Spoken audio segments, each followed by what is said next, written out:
veamos lo que mostramos en la conferencia pasada de esto es el carácter de los jesuitas, ¿no? Vemos aquí un protestante que podría ser representado Lutero y con un rayo aquí que es símbolo de Satanás, pues está a punto de matarlo, ¿no? Esto es el carácter de los jesuitas.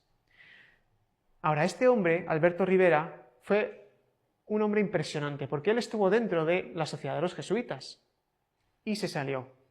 Y empezó a publicar un montón de cómics para poder hacerlo de una manera amena, a divulgar realmente lo que son los jesuitas. Finalmente lo asesinaron después de varios intentos. Y él revela varias cosas, ¿no? Este hombre fue español, fue canario. Vamos a leer un poco de lo que dice. Aquí vemos su carnet de sacerdote jesuita para que él demuestre que realmente estuvo dentro de la orden. Y dice así, en una parte, dice: cuando me fui a estudiar para cura, creía que encontraría la verdad y tendría paz en mi corazón como le prometí a mi madre. En cambio me sentía horrible. Mientras más ascendía en la jerarquía jesuita, más corrupción hallaba dentro de la institución. Fui invitado a asistir a una misa negra secreta por unos jesuitas de mucha categoría en un monasterio en la región norte de España. Cuando me arrodillé a besar el anillo de un alto prelado, vi un símbolo que me dejó frío. Era un símbolo masónico. Era algo que odiaba y que me habían enseñado a combatir. Todo se estaba desmoronando. Descubrí que el Papa Negro, el general de los jesuitas, que en realidad dirige el Vaticano entre bastidores, también era masón y miembro del Partido Comunista Español. ¿Recordáis que mencioné en la conferencia pasada cómo los jesuitas estaban tanto dentro de las confesiones de Franco como dentro del Partido Comunista Español? Estaban llevando los dos movimientos.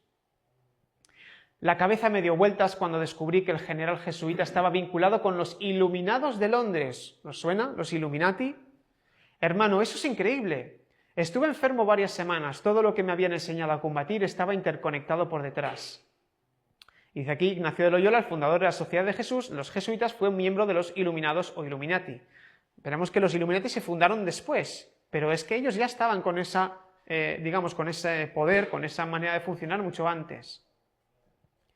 Dice así: gracias a mi experiencia con el espionaje, o sea, con la infiltración, este hombre se infiltraba en determinados lugares donde le indicaban.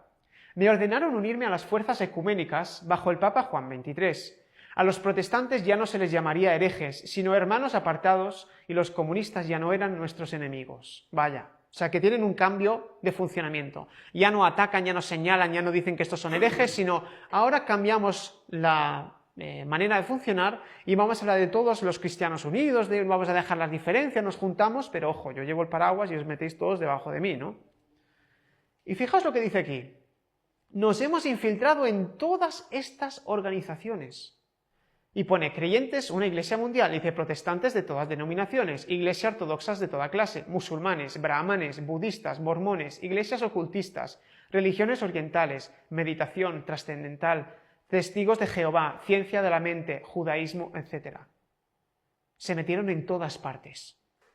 Ellos se introdujeron allí ¿para qué? Para ir cambiando la doctrina de cada una de las creencias y amoldándola a sus intereses, ¿no? Y también a los incrédulos, porque tenemos aquí a los creyentes, pero también a los incrédulos, comunistas, todas las logias masónicas, anarquistas, sindicatos, etc. Hasta los sindicatos, sí, infiltrados por los jesuitas. Y tendrán un poder muy importante los sindicatos en el tiempo final, porque ellos serán los que regirán también este descanso que hablamos, ¿no? Un día de descanso a la semana, de no laboral, con lo cual los sindicatos van a estar de por medio fijo. Entonces ellos se infiltran en todas estas organizaciones.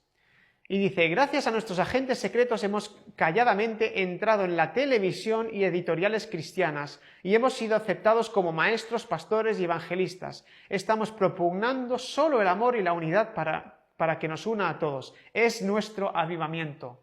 Nuestra obra maestra es la tercera fuerza, el movimiento carismático. Este es el puente a Roma. Los protestantes nos han aceptado con los brazos abiertos.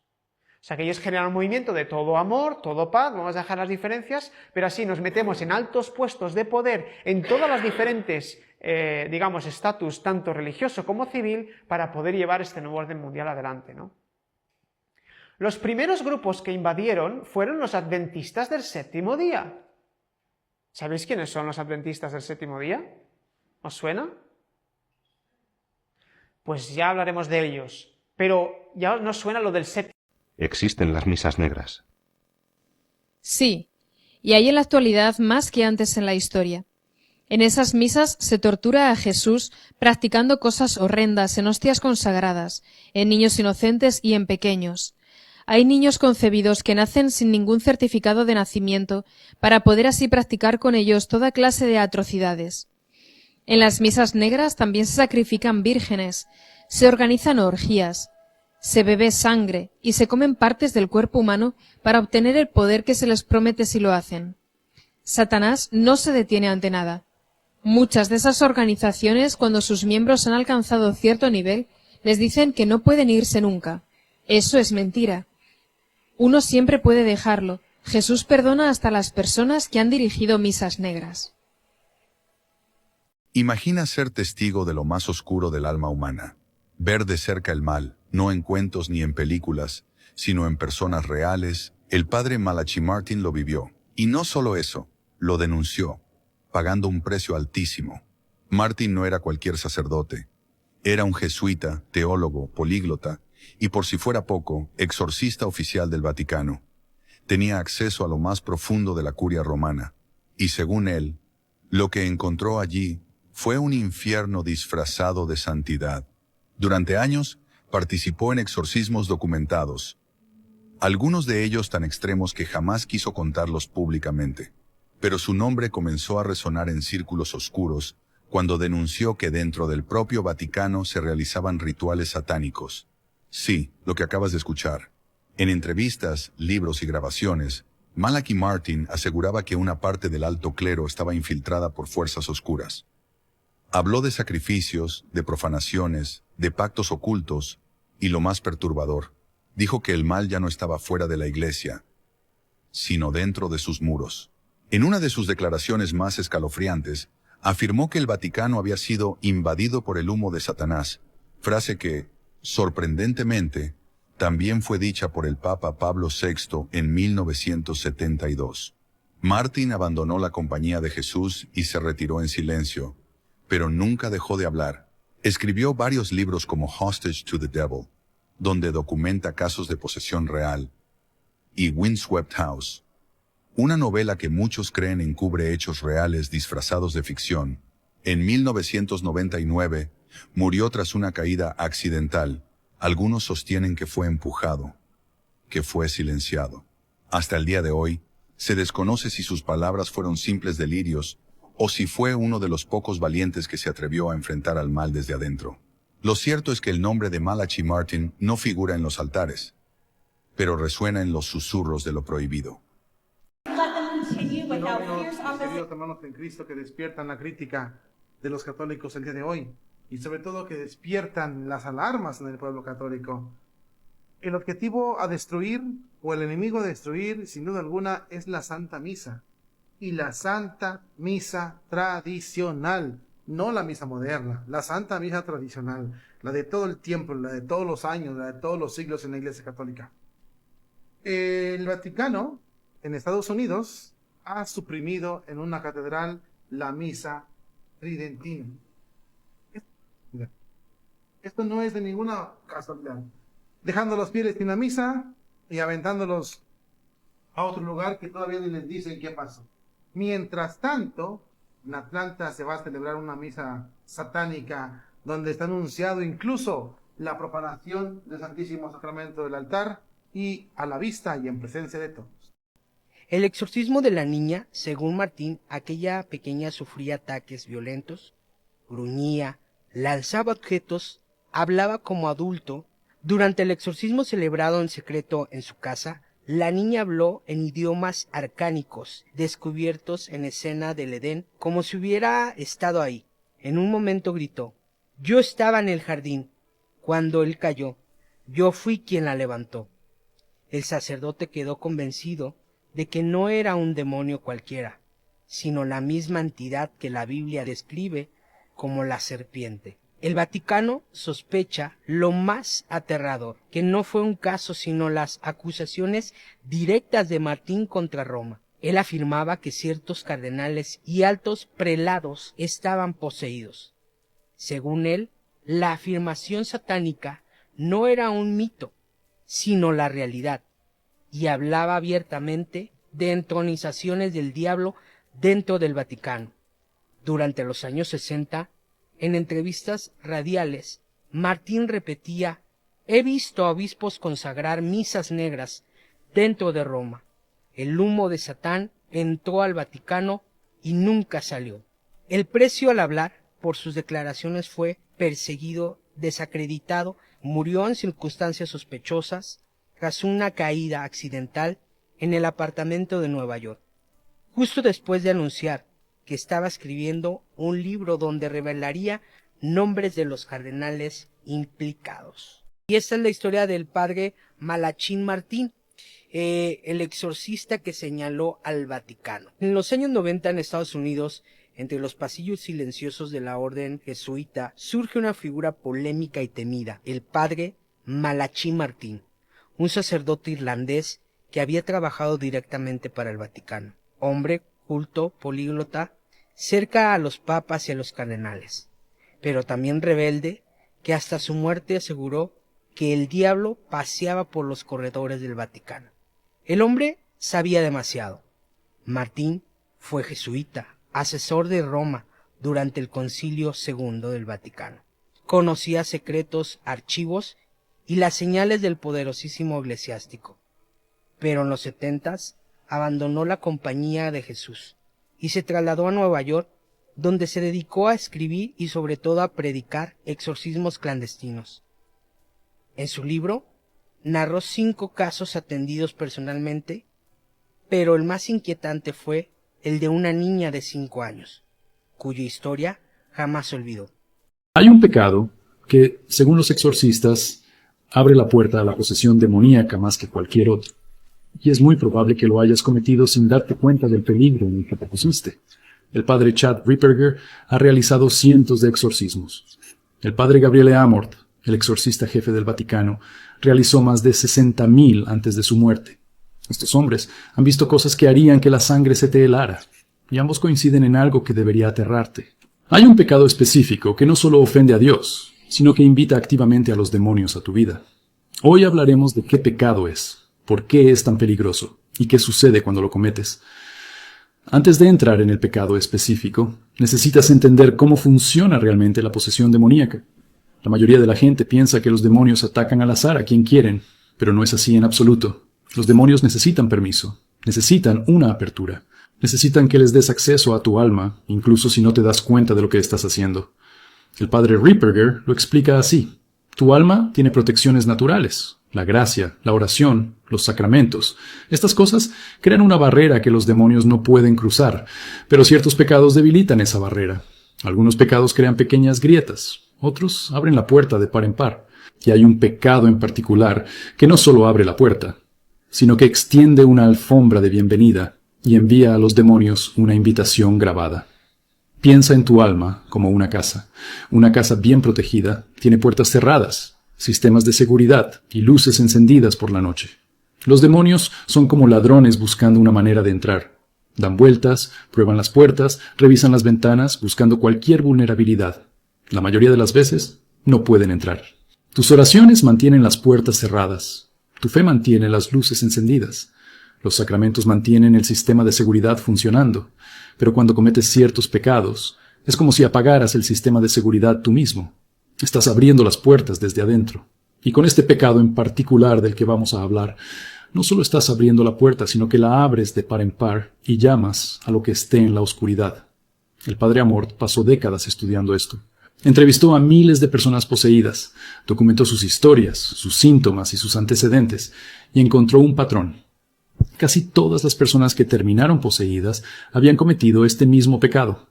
Algunos lo cometieron una vez, otros lo convirtieron en un hábito, pero el pecado siempre estaba presente en su historia, justo antes de que comenzara la actividad demoníaca. Ahora podrías estar pensando en los pecados obvios: asesinato, adulterio, robo.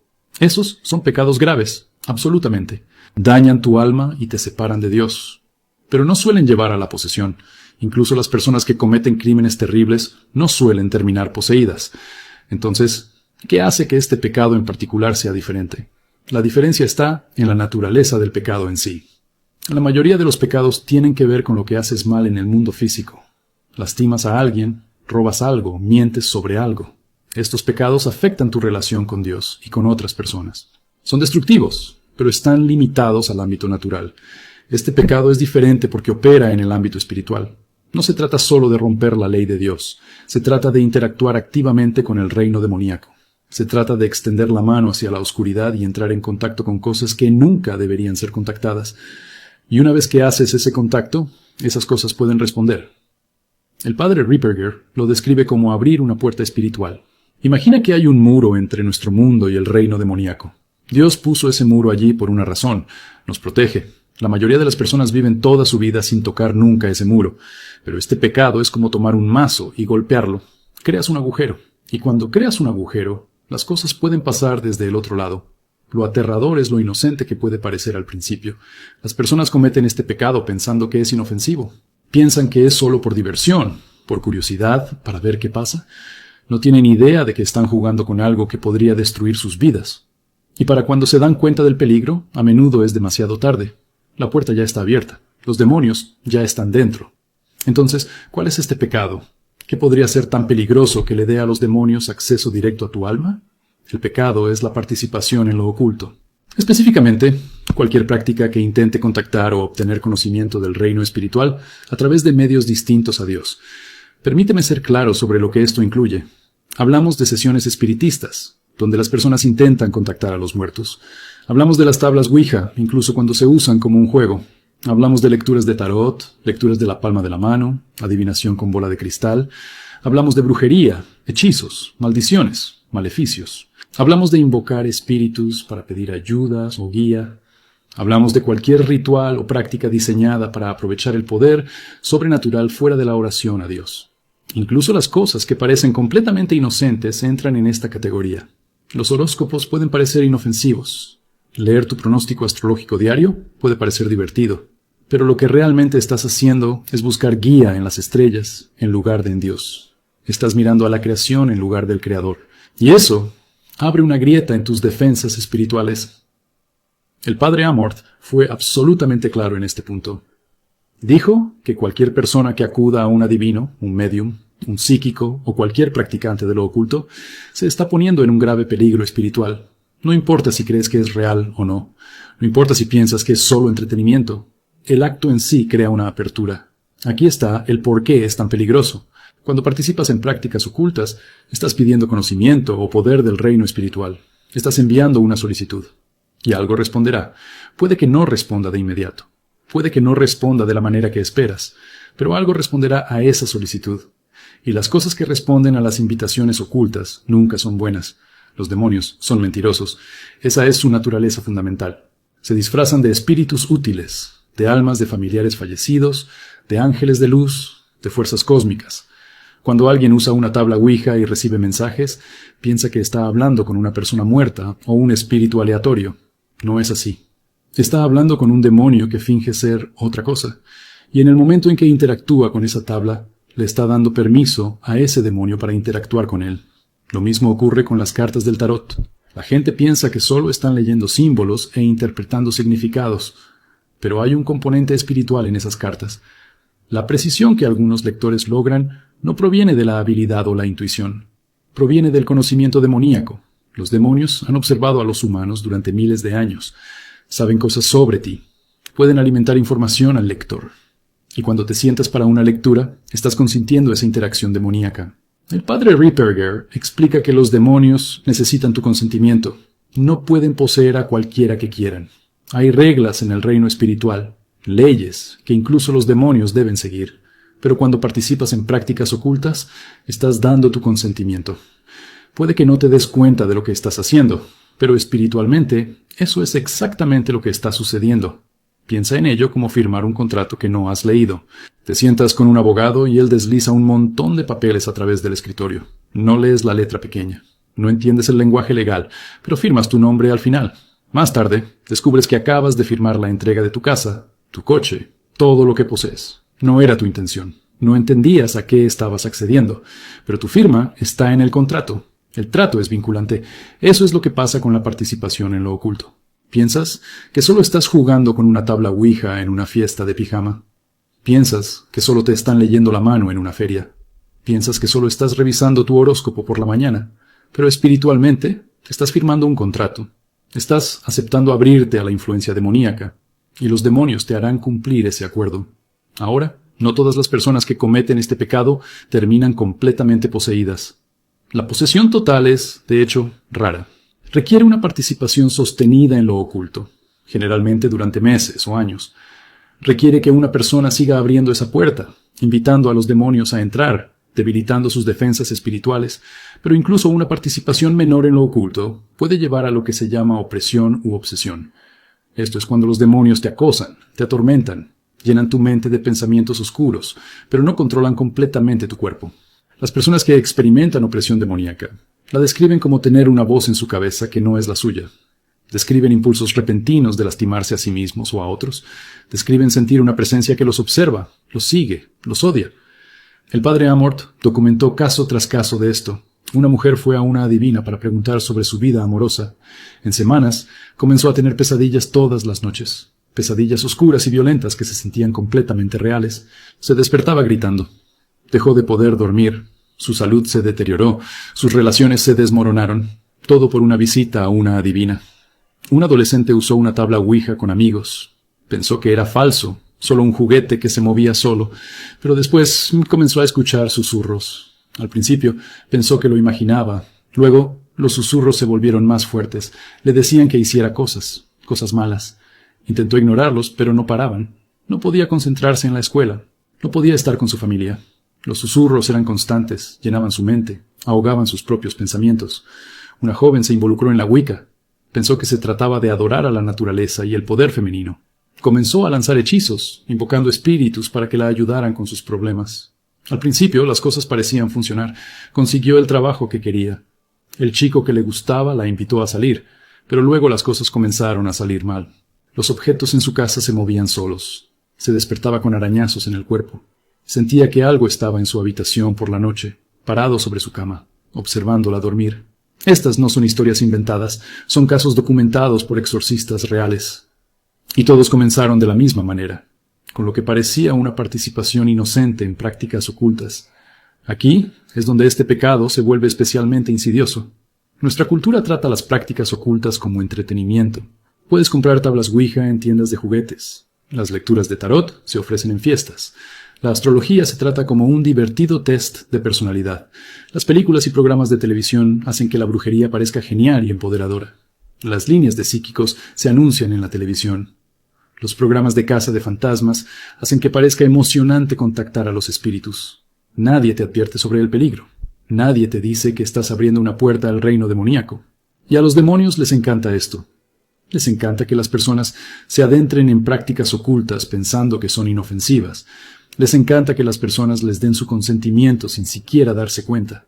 El padre Ripperger dice que, en sus años como exorcista, casi todas las personas con las que trabajó tenían algún historial de participación en lo oculto. Algunos lo hicieron de manera ocasional cuando eran adolescentes. Otros se involucraron de adultos. Algunos crecieron en familias que practicaban espiritualidad oculta, pero la conexión siempre estaba allí. La puerta había sido abierta, y los demonios entraron. Lo que es aún más perturbador es que este pecado puede afectarte incluso si no participas directamente.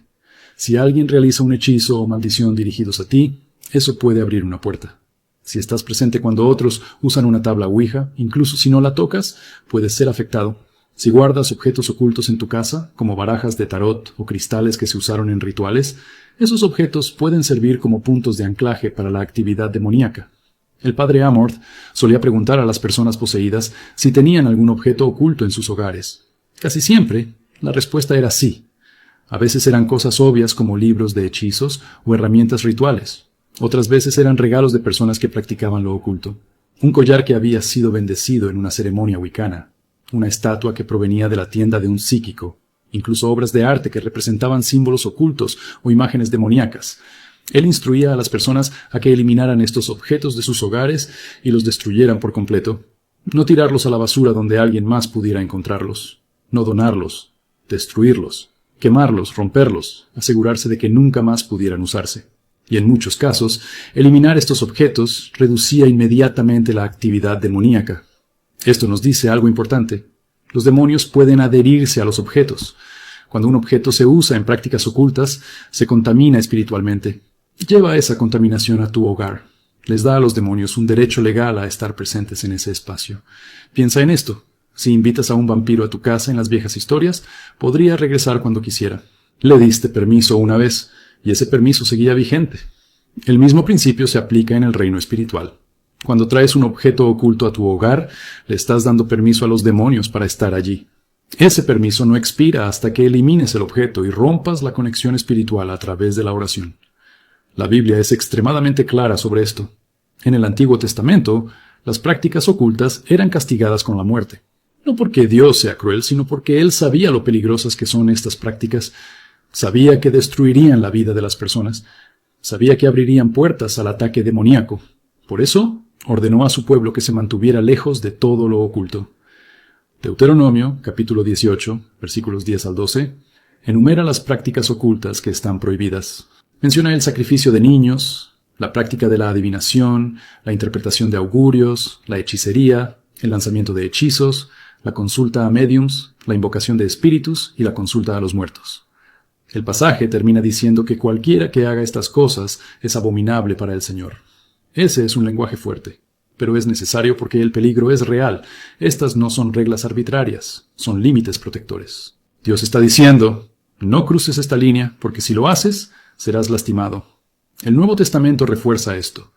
En el libro de los Hechos, capítulo 19, leemos sobre personas en Éfeso que habían estado practicando artes mágicas. Cuando se convirtieron al cristianismo, trajeron sus libros de hechizos y los quemaron públicamente. El valor de esos libros era de 50,000 jornales de trabajo. Es una cantidad enorme de dinero. Pero sabían que esos libros eran peligrosos. Sabían que conservarlos dejaría una puerta abierta a lo demoníaco. Así que los destruyeron por completo. Esta es la actitud que debemos tener hacia las prácticas ocultas. No curiosidad, no tolerancia, no la idea de que es un entretenimiento inofensivo. Necesitamos reconocerlo por lo que es, un camino directo a la influencia demoníaca. Ahora, aquí es donde esto se pone realmente serio. Una vez que has cometido este pecado, una vez que has abierto esa puerta, ¿cómo la cierras? El padre Ripperger y el padre Amort enfatizaron que el proceso no es fácil. Los demonios no quieren irse. Lucharon duro para obtener acceso a ti. No lo van a soltar sin pelear. El primer paso es el arrepentimiento. Debes reconocer lo que has hecho, admitirlo como pecado y lamentarlo sinceramente. No solo por las consecuencias, sino porque entiendes que te alejaste de Dios y te acercaste a la oscuridad. El verdadero arrepentimiento significa que nunca volverías a tomar la misma decisión, incluso si pudieras retroceder en el tiempo. El segundo paso es la confesión. Si eres católico, esto significa ir a un sacerdote y confesar el pecado en el sacramento de la reconciliación. El sacramento de la confesión tiene un poder espiritual real. No solo perdona el pecado, sino que repara el daño que el pecado causó a tu alma. Cierra las puertas que se abrieron. Si no eres católico, aún necesitas confesar el pecado, tanto a Dios en oración como a una autoridad espiritual en tu vida que pueda ayudarte a caminar hacia la liberación. El tercer paso es la renuncia. Esto es absolutamente crítico. Debes renunciar explícitamente a la práctica oculta. Debes rechazarla verbalmente y romper cualquier acuerdo espiritual que hayas hecho, incluso si lo hiciste sin saberlo. Esto podría sonar como renuncio a toda participación con las cartas del tarot. Renuncio a cualquier espíritu que haya contactado a través de esas cartas. Rompo cualquier acuerdo que haya hecho con el reino demoníaco a través de esta práctica. Reclamo ese terreno para Jesucristo. El padre Ripperger tiene oraciones específicas de renuncia para diferentes prácticas ocultas. Estas oraciones van punto por punto y anulan los contratos espirituales que se hicieron. Son poderosas porque abordan la realidad espiritual de lo que sucedió. No solo hiciste algo mal en el mundo físico. ¿Entraste en un acuerdo espiritual? Ese acuerdo debe ser cancelado explícitamente. El cuarto paso es deshacerte de cualquier objeto oculto. Hablamos de esto antes, pero vale la pena repetirlo. No puedes conservar objetos ocultos en tu hogar y esperar que la actividad demoníaca se detenga. No importa si tienen valor sentimental. No importa si eran caros. Deben irse. Retíralos de tu casa y destrúyelos por completo. El quinto paso es llenar el vacío. Cuando cierras una puerta a lo demoníaco, necesitas llenar ese espacio con la presencia de Dios. Esto significa oración, lectura de las Escrituras, ir a la iglesia, Recibir los sacramentos, si eres católico. Necesitas invitar activamente a Dios a las áreas de tu vida donde lo demoníaco tenía influencia. La naturaleza aborrece el vacío. Si solo cierras la puerta sin llenar el espacio con la luz de Dios, los demonios encontrarán una manera de regresar. Jesús contó una parábola sobre esto en el Evangelio de Mateo. Habló de un espíritu impuro que abandona a una persona. Vaga por lugares áridos buscando descanso y no lo encuentra. Entonces decide regresar a la casa que dejó. Encuentra la casa barrida y ordenada, pero vacía. Así que va y trae 7 espíritus más malvados que él, y todos se mudan. La condición final de esa persona es peor que la primera. La lección es clara. No es suficiente deshacerse de los demonios. Debes llenar tu vida con Dios. Debes mantener tus defensas espirituales. Debes permanecer en estado de gracia. Por eso los exorcistas siempre enfatizan la importancia de los sacramentos, especialmente la confesión y la comunión. Estos no son solo rituales, son protecciones sobrenaturales, fortalecen tu alma, reparan el daño, no le dan a los demonios ningún terreno en el que pararse.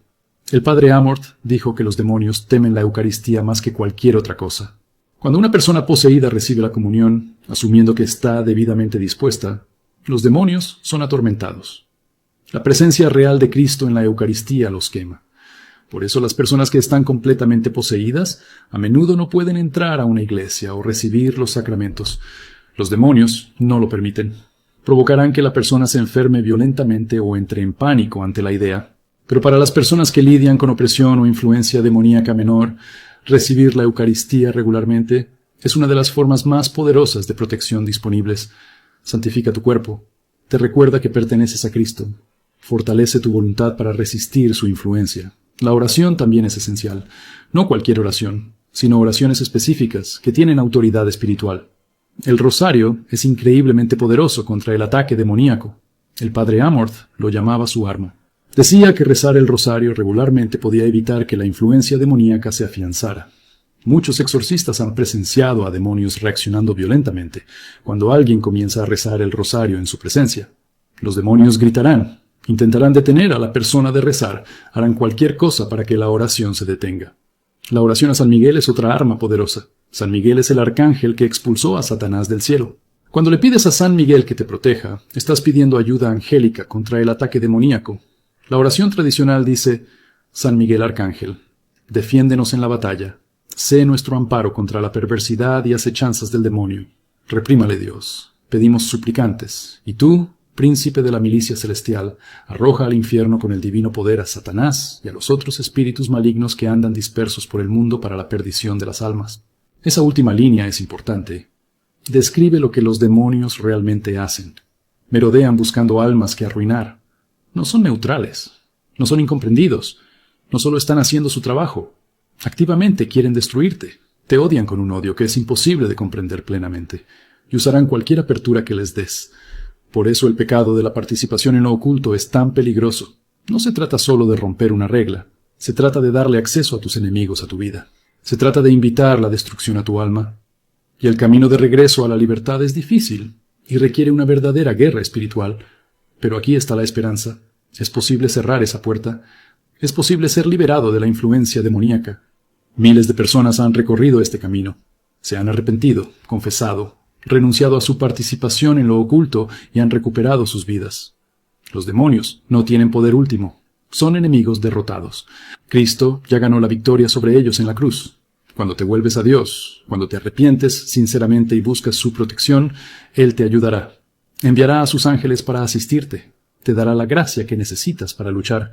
Pero debes tomarlo en serio. No puedes tratarlo con ligereza. No puedes pensar que puedes jugar con lo oculto y luego decir una rápida oración para arreglar todo. El reino espiritual es real. El peligro es real. Y si has abierto una puerta a través de la participación en lo oculto, necesitas tomar medidas deliberadas y serias para cerrarla. Resumamos todo esto. El pecado que abre la puerta a la posesión demoníaca más que cualquier otro es la participación en lo oculto.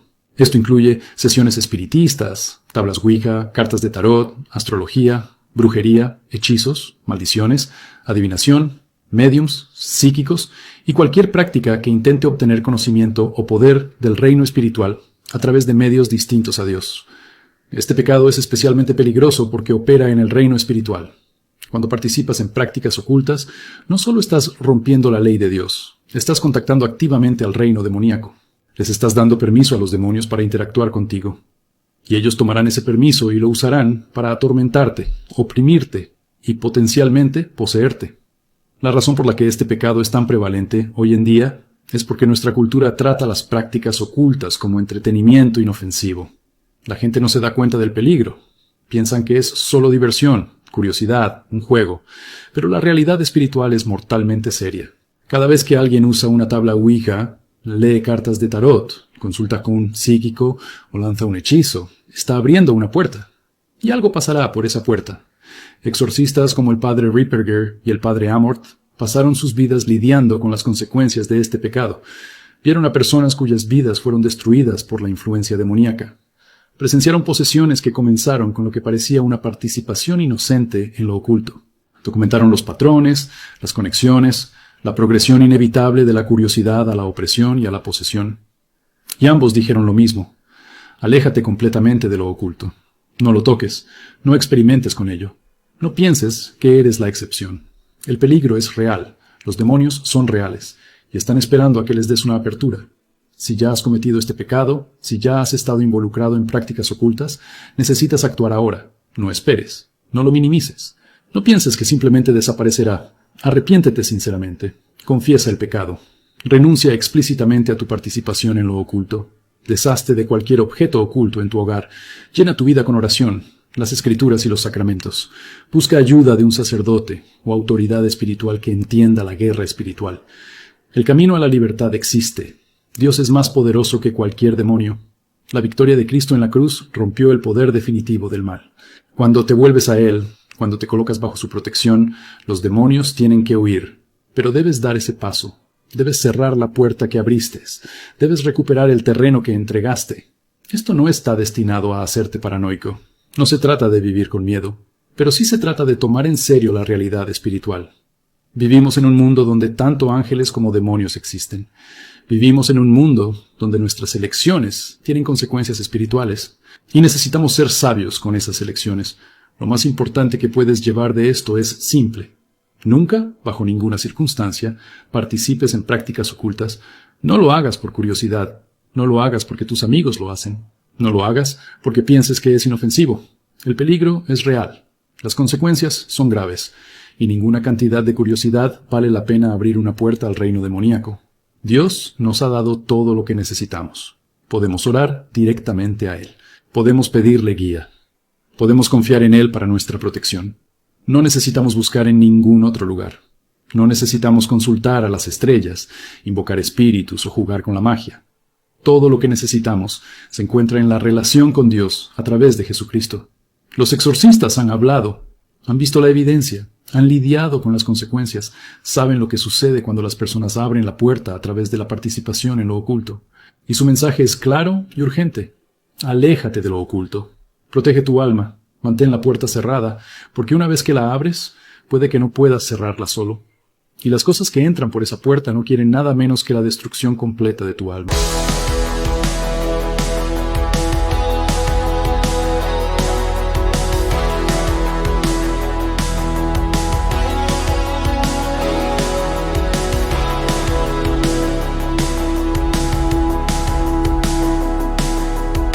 Estoy casi seguro que este video te dejará con los pelos de punta.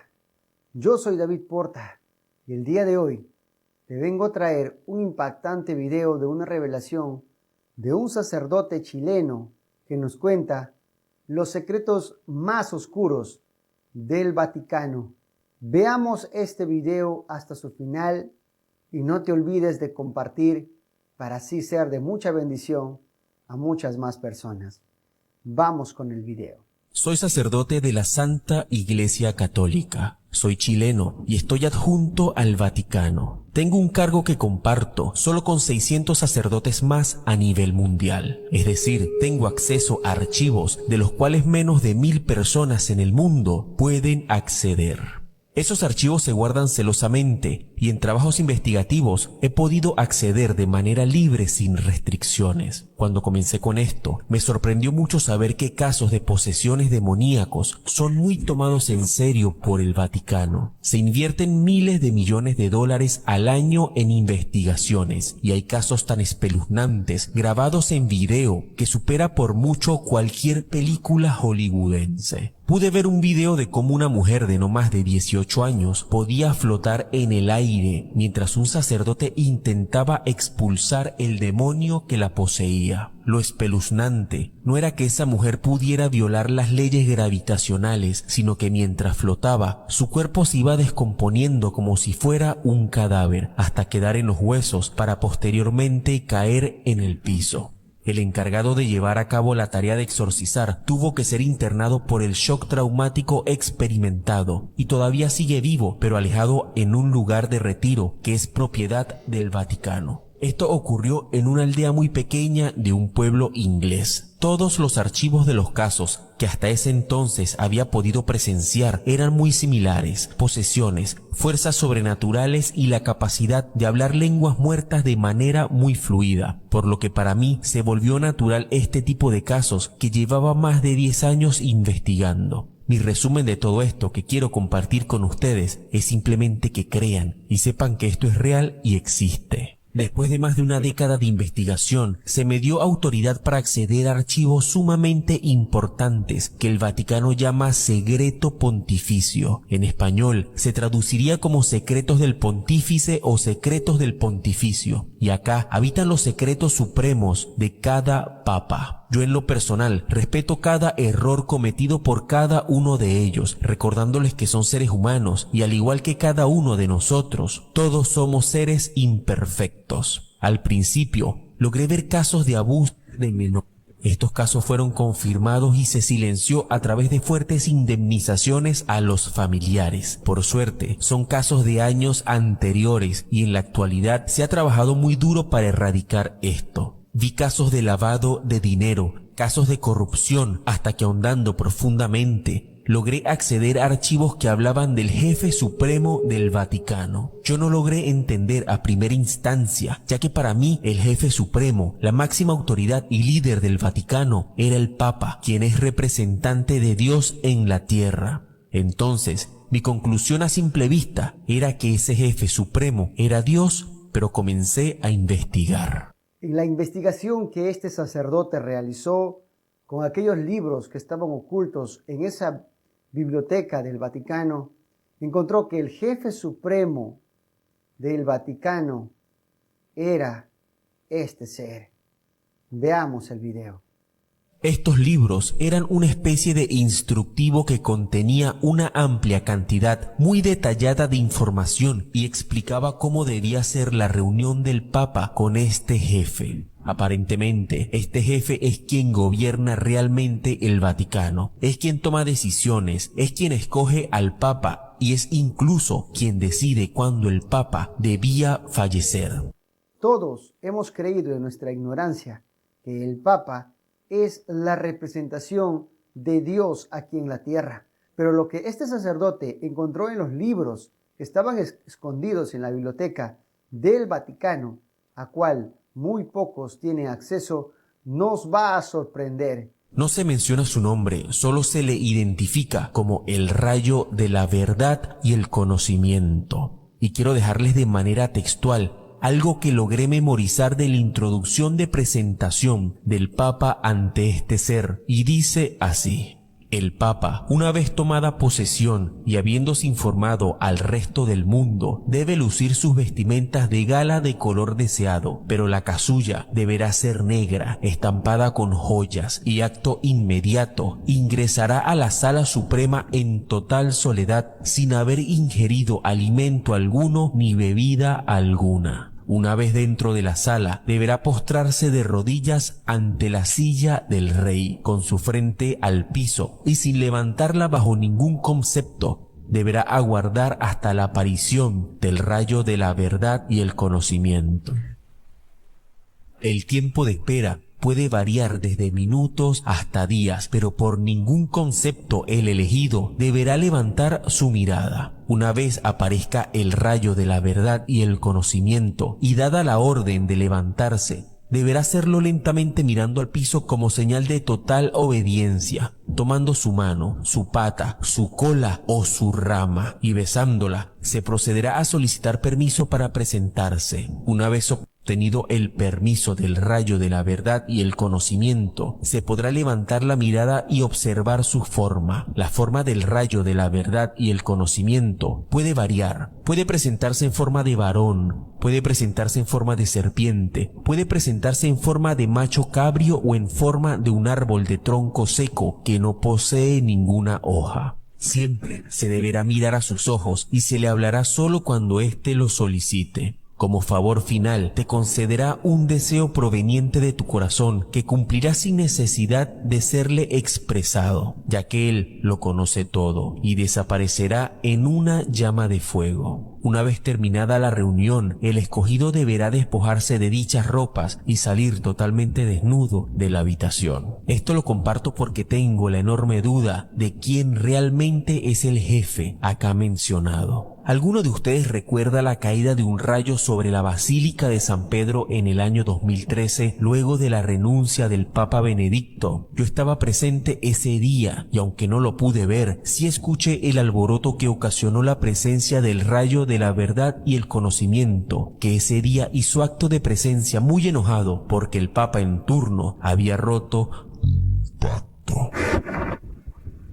Por favor, que mi mensaje sea anónimo, y si alguno tiene duda y quiere saber más, estoy dispuesto a compartir todo lo que sé, porque mi Dios no acepta la mentira ni el engaño.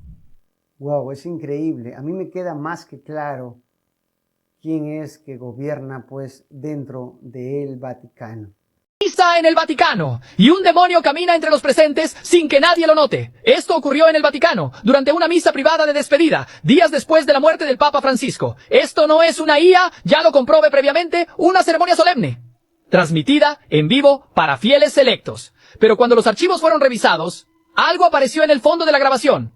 En el minuto 17:04 del video, la cámara muestra una toma panorámica de los asistentes, todos orando, todo en silencio. Hasta que, por el medio, una figura aparece caminando lentamente entre las bancas. Viste túnica negra, mide más de 2 metros. Su rostro no se ve, pero su sombra no corresponde a su cuerpo. Parece tener cuernos y una silueta que no coincide con ningún ser humano. Lo más perturbador, pasa por al lado de los fieles y nadie reacciona. Nadie lo ve, nadie lo menciona. Pero cuando se acerca al altar, una de las velas se apaga sola. El Vaticano no ha dado declaraciones. El video fue eliminado de la transmisión oficial. Solo sobrevive una copia grabada por un guardia que se contactó conmigo. Yo nunca he podido entender de dónde sale tanta herejía de la Iglesia Católica. Y no soy mucho de criticar estos temas en cuanto a la religión, pero las extrañas misas que hacen, las misas negras, parece satanismo más bien. O sea, yo no entiendo la gente por qué no razona si esto no aparece para nada en la Biblia escrita por Jesucristo. Y van a decir quizás no, fueron hombres que escribieron la Biblia, pero recuerden que fue inspirada por Dios. ¿Acaso ustedes no conocen el lado oscuro de la situación en el mundo? Aquellos que practican la brujería, ¿no son así que se visten? Tú eres un criticón, deja la religión en paz. Pero díganme ustedes, sinceramente, ¿esto les parece a ustedes que es de Dios? Porque yo no conozco en la Biblia que diga la misa negra impuesta por Jesucristo. Esto me parece muy extraño y es un mensaje al mundo de que busquemos la verdad. ¿Por qué el Papa Francisco no habla en contra de todo este tipo de cosas que no están escritas en las Sagradas Escrituras? En mis temas yo no someto religión, pero esto me llamó la atención. ¿En qué parte de la Biblia habla de esto? Alguien que me explique, por favor, porque soy ignorante en estos temas.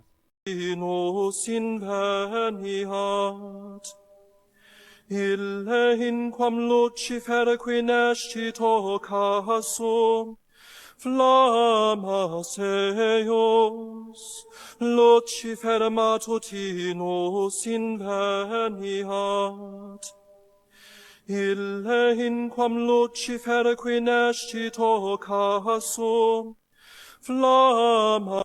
El cristianismo para mucha gente es la religión y la religión el cristianismo. Aún más, Satanás ha hecho creer esa mentira por 1600 años, especialmente desde que el Vaticano fuera establecido en la muerte del emperador Constantino en el año 337. Déjeme darle nota histórica y profética de ello. A la muerte de un emperador que nació pagano, vivió pagano y murió pagano. A pesar de lo que la historia le haya dicho a usted, a pesar de lo que los historiadores hayan declarado de su conversión a Cristo, a pesar de las fantasías y encantaciones por encantadores, agoreros, adivinos, que en el nombre de Cristo, como falsos profetas, no solamente distorsionaron la historia, no solo de Israel, no solo de la Iglesia, pero aún la historia de esta nación mexicana. Déjeme decirle que en este atentado contra la historia del Evangelio, contra la historia de la Iglesia, contra la historia de Cristo, también Satanás ha ido lejos para distorsionar la historia de los pueblos, la historia de las naciones, incluyendo la patria mexicana. Todavía en las escuelas de México se estudia, se lee, llegando hasta las universidades mexicanas, que los monjes católicos romanos, las monjas, los sacerdotes y los obispos llegaron hace 500 años a los aborígenes de esta tierra para predicarles el Evangelio. Mentira de Satanás, mentira de Satanás, mentira del anticristo.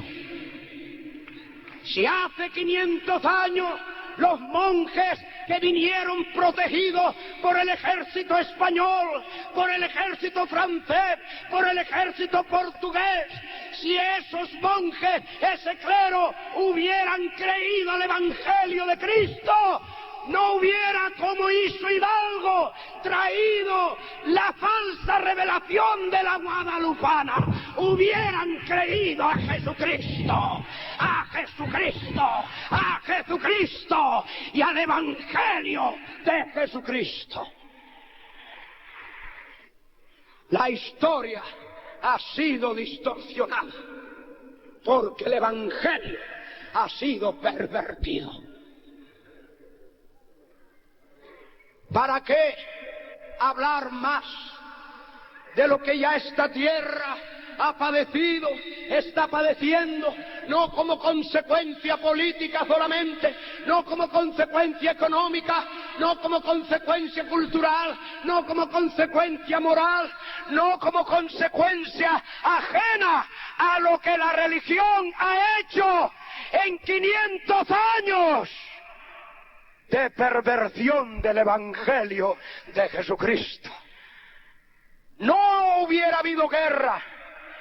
Aún más, si hace 500 años este mensaje de Cristo, dado en el Sermón del Monte, allá en Israel, hubiera sido creído por ese clero, en el día de hoy no habrían ni mormones en México. En el día de hoy no habrían espiritistas. En el día de hoy no habrían santeros. En el día de hoy no habrían encantadores, adivinos, agoreros. Lo que es más grande en el día de hoy, ni siquiera el gobierno hubiera tenido que gastar dinero en rehabilitar drogadictos o en combatirlos en las montañas de México, porque todo eso ha sido producto no de la política, no de la sociedad, pero de la religión que pervirtió el Evangelio de Jesucristo. Alabe a Jesucristo. Si usted ya ha creído el Evangelio, usted sabe lo que se está diciendo. Usted ha sido testigo de lo que aquí se declara por el Espíritu de Dios. México ya no necesita de programas de rehabilitación. Tiene demasiado, si usted no lo sabía. Hasta el diablo tiene sus programas de rehabilitación. Los endroga por un lado y después los rehabilita por otro. El mismo demonio. Ríase del diablo en el nombre de Jesús. Es una mofa diabólica.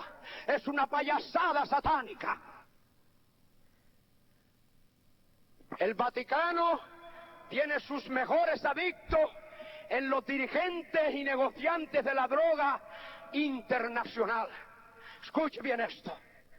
Segundo, son los fabricantes de licores más fuertes económicamente y tecnológicamente. Las destilerías más avanzadas las tiene el Vaticano. Y después tiene centros de rehabilitación para alcohólicos, incluyendo Alcohólicos Anónimos, que fue fundado por los jesuitas a escondidas. Ahora oigan los Alcohólicos Anónimos. Esto se revela por primera vez en Tijuana. Óigalo los Alcohólicos Anónimos. Óigalo el obispo de Tijuana. Óigalo el pueblo católico romano. La insidia, la conspiración, la perversión, la distorsión, la falsedad, la hipocresía, ya no solo hasta los sentidos y la conciencia humana, pero ahora hasta el alma del ser humano, hasta el alma del ser humano. Escúcheme bien. Jesús dice, por sus frutos los conoceréis. Estoy dando a conocer algunos frutos. Entre los más grandes destiladores de brandy, de coñac, de ron, de cerveza, escúcheme, de vino, de whisky, escúcheme bien, le voy a dar solo dos nombres de los más grandes, dos de los muchos. Entre los monjes católicos están los monjes benedictinos, la orden de los monjes benedictinos, que destila más licor que todas las destilerías juntas en México. Los monjes no solo rezan el rosario, están destilando lo que ha hecho su familia miserable y ha hecho este país quedar en ruina. Escuche bien. Entre las otras órdenes religiosas están los hermanos de la doctrina cristiana. Y se llaman hasta hermanos de la doctrina cristiana, escúchelo. Que como la Salle se dedican a educar, mientras educan los niños, emborrachan a los padres con el licor que destilan y después siguen sacando dinero de los centros de rehabilitación. Porque usted mismo va a dar dinero a los centros de rehabilitación. Su piedad y su fe católica lo hace así posible. Mientras que la explotación, ya no solo del cuerpo, ya no solo de la conciencia, pero como dice la palabra de Dios, del alma, llega hasta el punto de pedírsele dinero también para misas de sufragio, cuando perdieron el cuerpo y el alma de ese infeliz padre, de esa infeliz madre y de esos infelices hijos que murieron sin dársele el evangelio de Jesucristo. Escúcheme bien. Se quiere hacer una sola iglesia, una sola religión oficial, como Constantino la hizo desde el principio, adoptando al catolicismo romano como su hija. No fue al cristianismo. Constantino no se convirtió. No hubo frutos. No hubo frutos de acuerdo a la doctrina de Cristo de que se hubiera convertido Constantino al cristianismo. No hubo frutos. Pues si les pareciera una exageración de un novelista, les recordamos que el mismo Papa Benedicto XVI en el año 2009 volvió a dedicar esta capilla paulina a Dios, a puerta cerrada, ya que había estado clausurada, y fue reabierta al público después de una restauración. Y recuerden que el mismo Papa Pablo VI, en su famosa homilía del 29 de junio de 1972, en el 9º aniversario de su coronación, afirmó que tenía la sensación de que el humo de Satanás ha entrado en el templo de Dios por alguna grieta. En sus obras el padre Malachi Martin escribe que el Papa eslavo, como lo define, obviamente refiriéndose a Juan Pablo II, recibe un dossier confidencial que resalta las distorsiones y los crímenes reales cometidos por tantos clérigos en todo el mundo. Esto sucede mientras aumenta la presión globalista para que la Iglesia, a través de un pronunciamiento magistral del Papa, proclame un replanteamiento de la ética católica. Al mismo tiempo, el Papa, que ya es anciano y enfermo, es invitado por un pequeño círculo de cardenales a dimitir para encomendarles la tarea de nombrar un Papa más conforme con respecto a las necesidades del mundo. Malachi, 10 años antes de que estallara el escándalo de los sacerdotes pedófilos, escribió que, comillas, la homosexualidad y el satanismo fueron algunos de los virus más antiguos que se infiltraron en el cuerpo político de la Iglesia. La diferencia ahora era que la actividad homosexual y satánica había ganado un nuevo estatus dentro de ese cuerpo político. Cierre comillas. De hecho, el actualmente llamado lobby gay clerical es más poderoso que nunca. Recuerden ustedes una famosa obra escrita por un escritor francés titulada Sodoma. Lo que Malachi Martin escribió en sus libros, casi todo se ha hecho realidad. Y recordamos que el padre Malachi Martin fue uno de los pocos hombres en el mundo que leyó la tercera parte del Secreto de Fátima. Es un hombre muy importante en la historia de la Iglesia, también fue exorcista y, como decíamos al principio, es merecedor de que le dediquemos un tema completo aparte en un próximo programa. La secta satánica de Tepito. No es una historia, no es un mito, sino es algo real.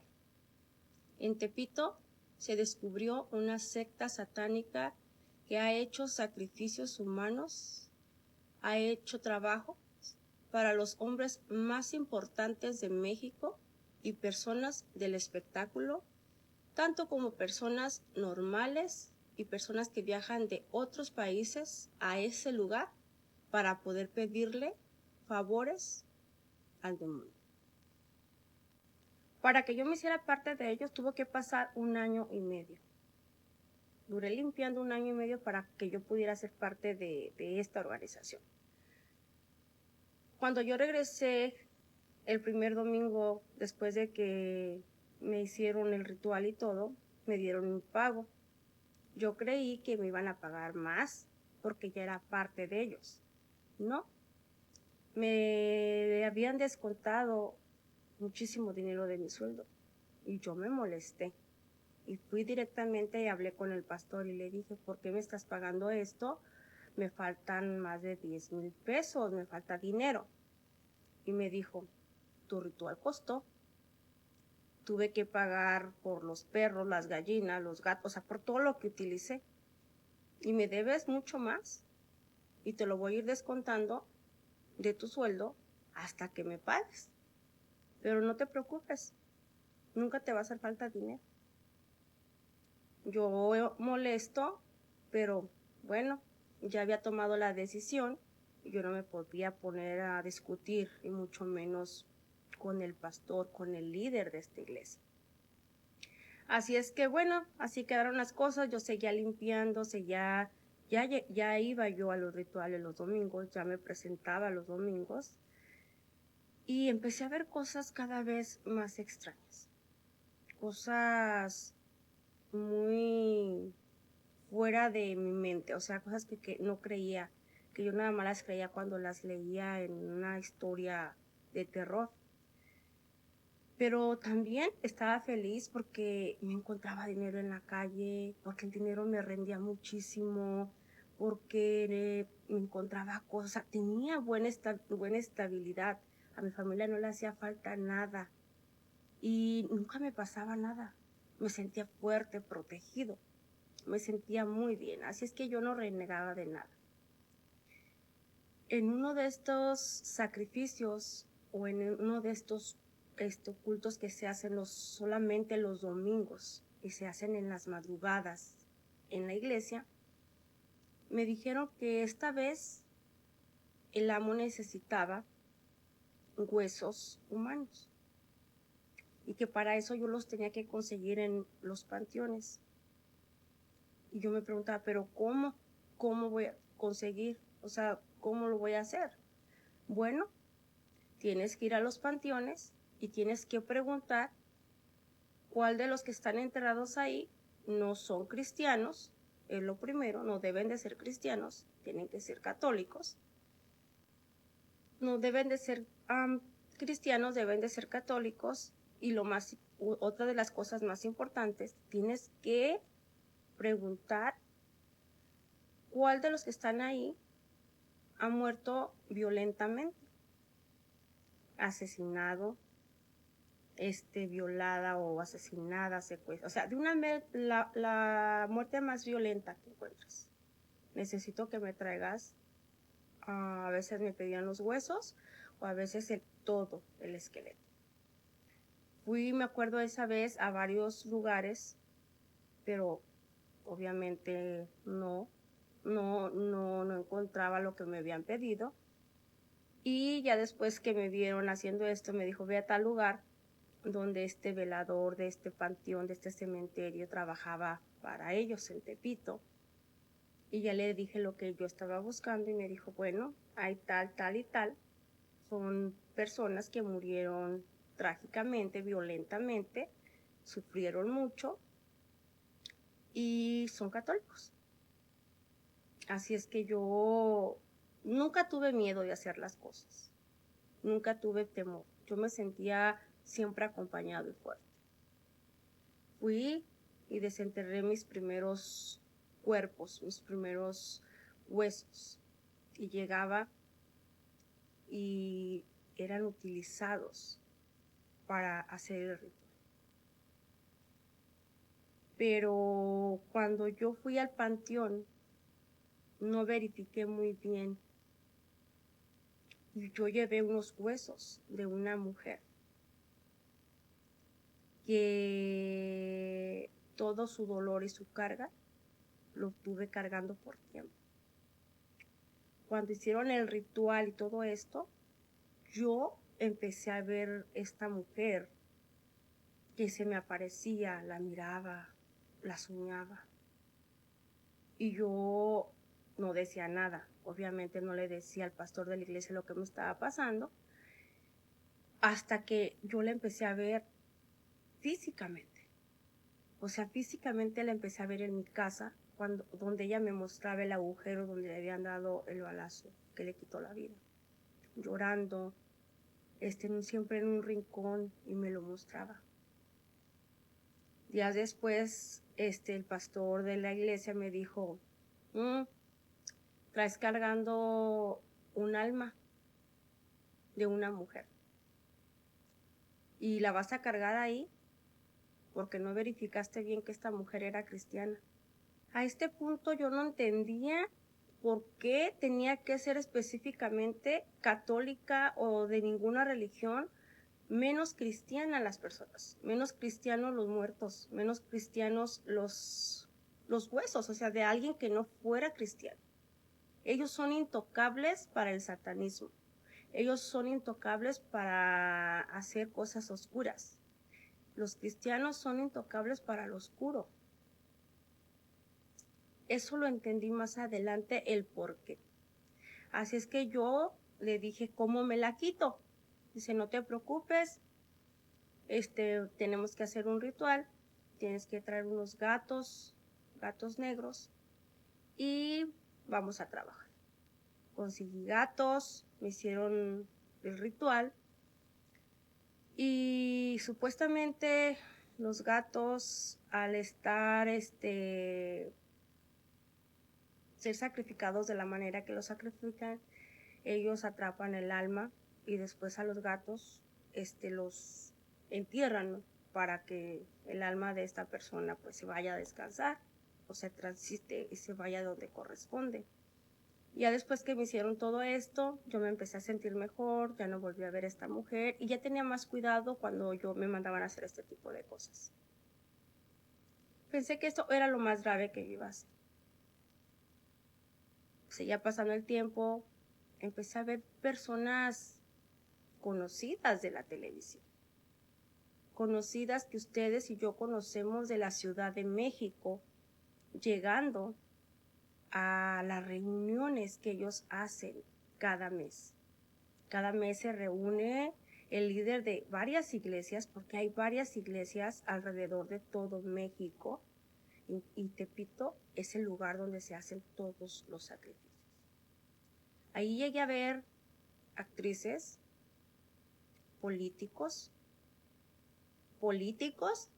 que gobiernan el país, no quiero decir qué rangos. Llegué a ver infinidad de personas de niveles económicos de élite,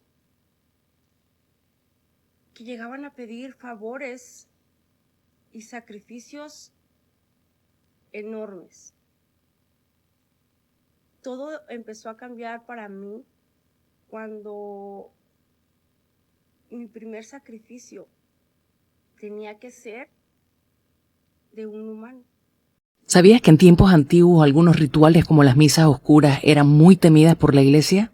La misa negra se define como un ritual de burla de la misa católica a través de la inversión de la simbología cristiana que se oficia en el nombre de Satanás y todo lo que representa. Aunque el satanismo como culto y doctrina estructurada emergió en el siglo XIX, las primeras misas negras se realizaron varios siglos antes. En la historia de las religiones se reconoce que la primera misa negra surgió en el siglo XVII, a diferencia de un aquelarre que consistía en una reunión nocturna de brujas en entornos naturales. La misa negra, al contrario, era una práctica popular entre la burguesía y la aristocracia parisina. Estas misas se tornaron famosas ya que una destacada noble francesa llamada Madame de Montespan, amante célebre del rey Luis XIV, que era conocida por su belleza, su inteligencia y sobre todo su ambición. Y se alegó que para mantener el favor del rey recurrió a los servicios de Catherine Montvoisin, una famosa bruja que organizaba misas negras oficiadas por el sacerdote Etienne Guibord. En estas misas se invocaban fuerzas desconocidas, entidades temidas que prometían poder, conocimiento vedados a los comunes mortales. Con rezos al revés, velas negras y símbolos esotéricos, las misas negras buscaban romper con los límites de la realidad y prometían pactos, deseos y revelaciones a un precio muy alto. Se dice que hoy en día estas misas son practicadas por la élite mundial. El Vaticano nunca despidió al cardenal, porque oficialmente nunca existió. Nadie habló mucho cuando murió. Su nombre era casi desconocido para el mundo, pero dentro del Vaticano sabían exactamente quién era. Un cardenal venezolano con acceso a documentos sellados y rituales no autorizados. Semanas antes de su muerte, filtró una verdad que no debía salir. En el Palacio de Miraflores se había celebrado una misa negra.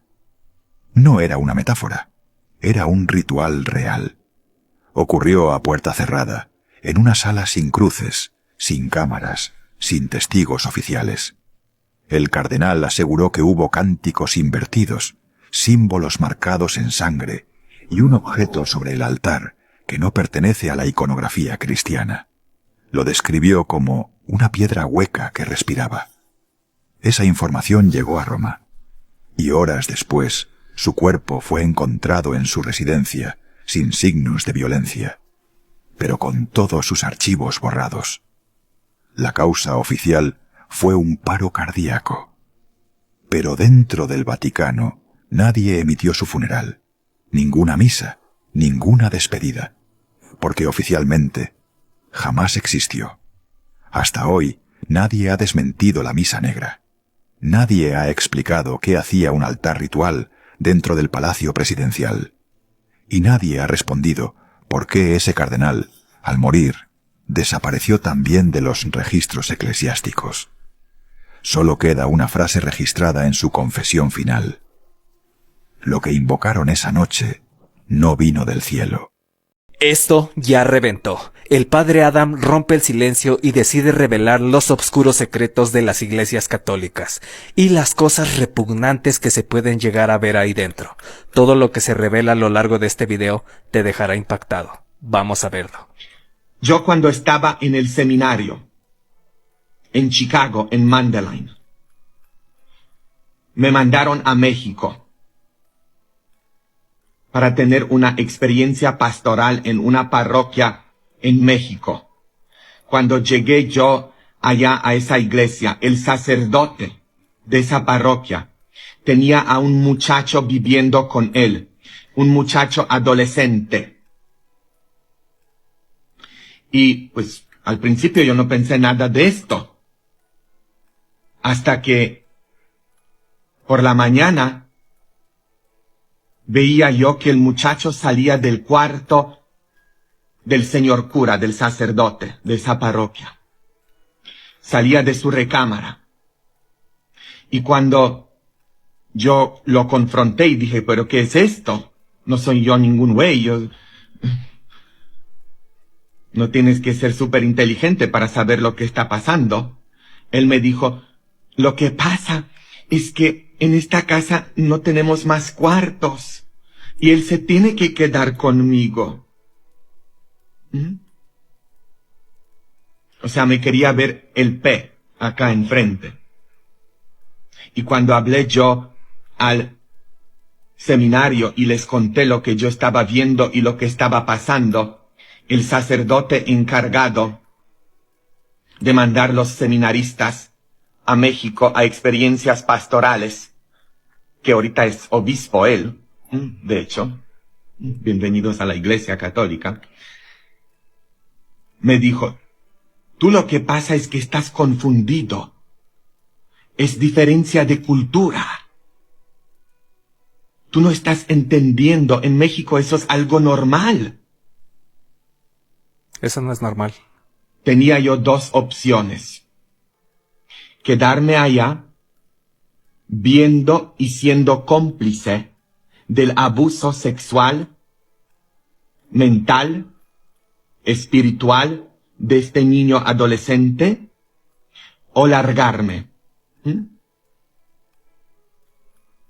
Agarré mis maletas y me fui para San Luis Potosí, con una amiga mía, Martita. Y me quedé con ellos hasta que me vine para atrás a Estados Unidos. Mi templo fue arruinado. Mi fe fue arruinada. El templo en el que yo edifiqué mi fe fue arruinado. Ya ellos comenzaron a murmurar en el seminario cuando yo regresé, porque yo dije, este sacerdote en México le compró una computadora a ese muchacho, una tele nueva, le pagaba su colegio, y el muchacho era uno de los 11 hijos, y sus papás felices que el padre estaba ayudando a su hijo. Y en México y en Latinoamérica, yo conozco la situación mexicana y conozco la situación de los latinos, de cómo se portan con los sacerdotes. Padrecito, no puede hacer nada malo. Qué bien que tiene a un muchacho, muchachos, qué bien que el padre se interesa mucho de los jóvenes. Conozco gente adolescentes. así. los está guiando por el buen camino, los está aconsejando, y dejan a sus adolescentes a solas, a sus niños a solas con sacerdotes. Y allá pasan muchas barbaridades, como me tocó ver a mí. Y todo tapado. Wow. ¡Tapado! Esto es gravísimo. Cómplices muchos de los persinados. Porque las viejas, esas nalgas de ese sacerdote, sabían bien lo que estaba pasando. Muy cierto. Pero, padrecito, ¿no? Porque para mantener su puesto en la iglesia, ¿no? Que estaban leyendo o que daban la comunión, querían mantener su posición a cuesta de todo, hasta del abuso de los niños.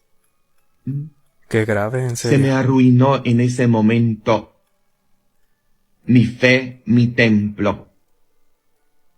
Mi fe de antes se me arruinó y tenía yo dos opciones. Tratar de regresar para atrás a lo viejo, porque me decían, tú tienes que decir lo que no viste nada. Tú no puedes mantener diciendo lo que estás diciendo. Me aconsejaban sacerdotes. Diles que estabas equivocado y no te van a hacer nada. Vas a poder mantenerte en este seminario.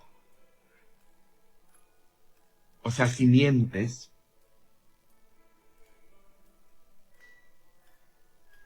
vas a poder quedarte. Y yo tenía dos opciones: seguir sus consejos o elegir un nuevo camino, tratando de edificar un nuevo templo. Y me fui yo de ese seminario, agarré mis cosas y me fui para Detroit, Michigan. Mis respetos para este sacerdote que se atrevió a revelar cosas que no cualquiera lo hace. Você sabia que quando os papas morrem, existe ritual dentro do Vaticano chamado de Missa Negra? É isso mesmo, pesquisa você mesmo sobre a Missa Negra. O que será que acontece de tanto ocultismo dentro do Vaticano que a gente desconhece? É estranho, né? É o mesmo ritual da maçonaria, pessoas com capuz, lembra a Ku Klux Klan, né? Olha só, interessante.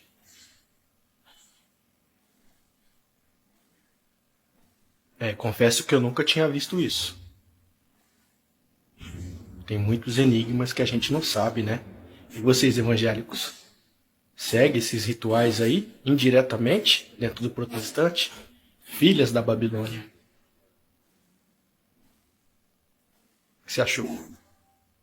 Alberto Rivera era un alto mando jesuita hasta que descubrió los archivos que nadie debía ver. Su renuncia no fue por falta de fe, sino por exceso de realidad. Rivera denunció que la institución funcionaba más como un poder político oculto que como una guía espiritual. Afirmó que el sistema estaba diseñado para controlar naciones, no para liberar corazones. Su salida fue un escándalo mundial. Fue perseguido y tildado de loco, pero él sostuvo hasta el final que el sistema católico era la antítesis de las enseñanzas de Jesús. Murió advirtiendo al mundo: ¿crees que las instituciones religiosas ocultan su verdadera cara? El caso de Rivera sigue siendo un misterio absoluto.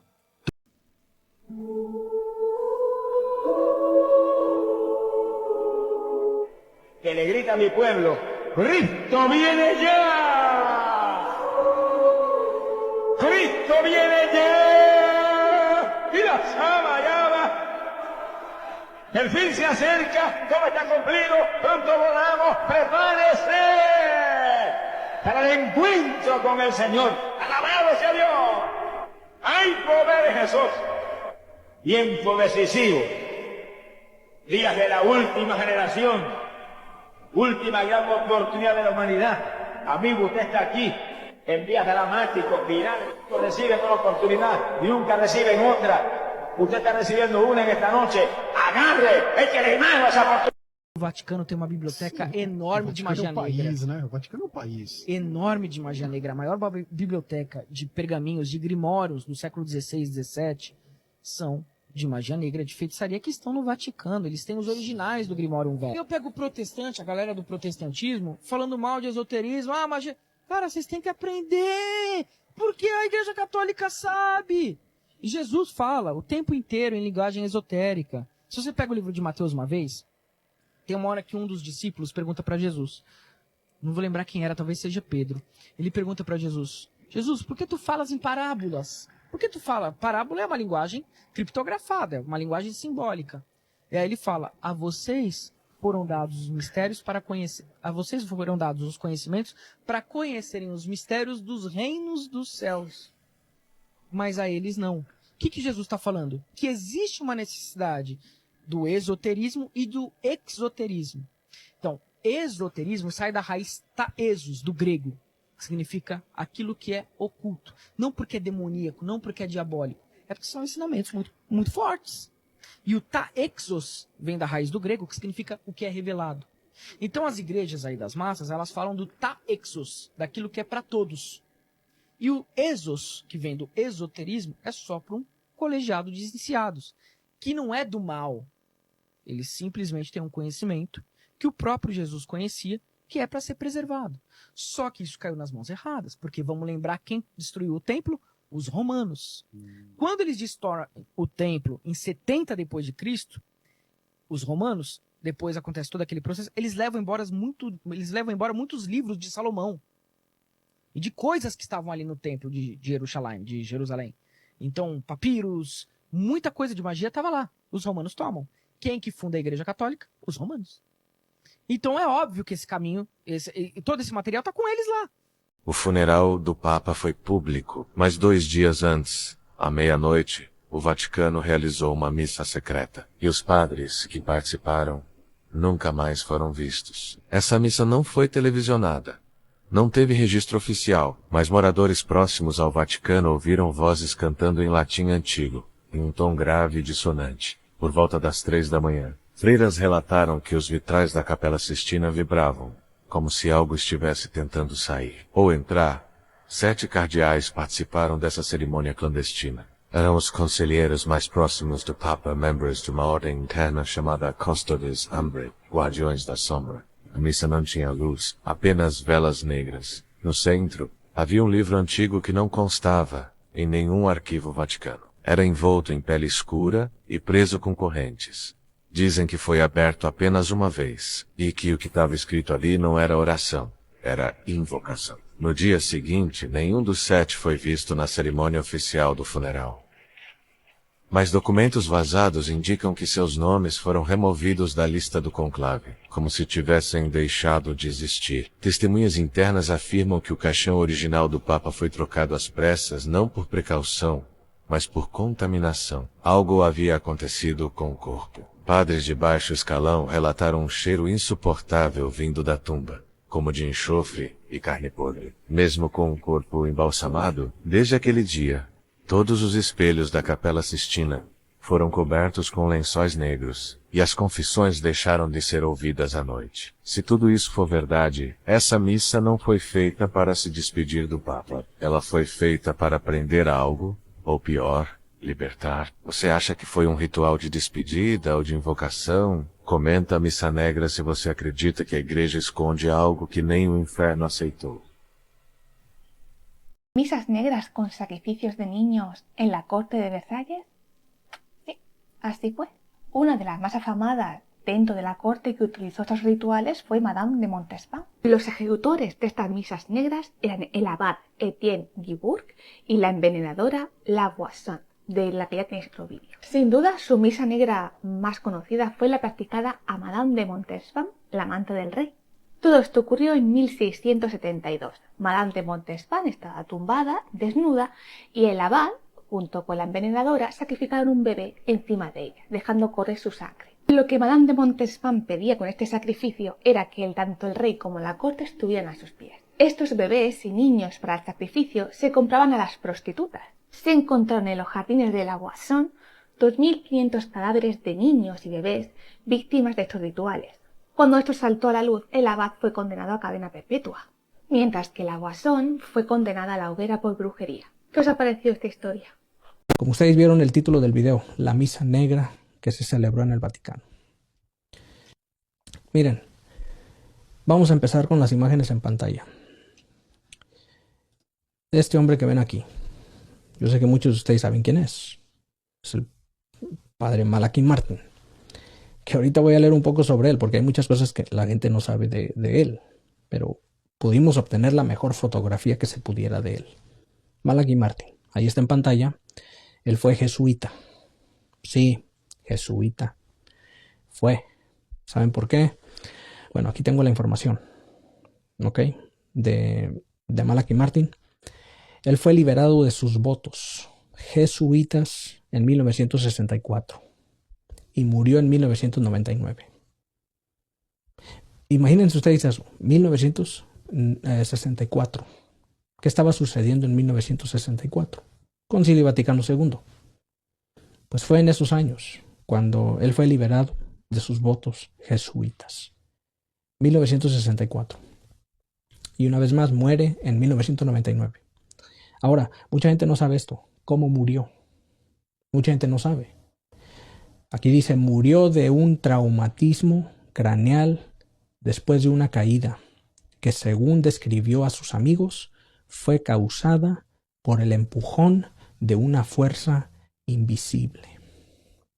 Así es como murió Malachi Martin.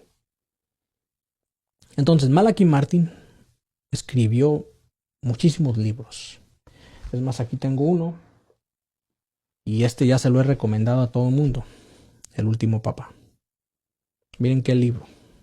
Está grueso. El último papa. Miren. No todos los libros de Malachi Martin están en español. Este libro sí. El último papa de Malachi Martin. Este sí está en español. ¿Por qué les digo esto? Atención. Les voy a poner en pantalla este libro. Vamos a ver tantas imágenes que tengo aquí. Ténganme paciencia, por favor. Aquí está.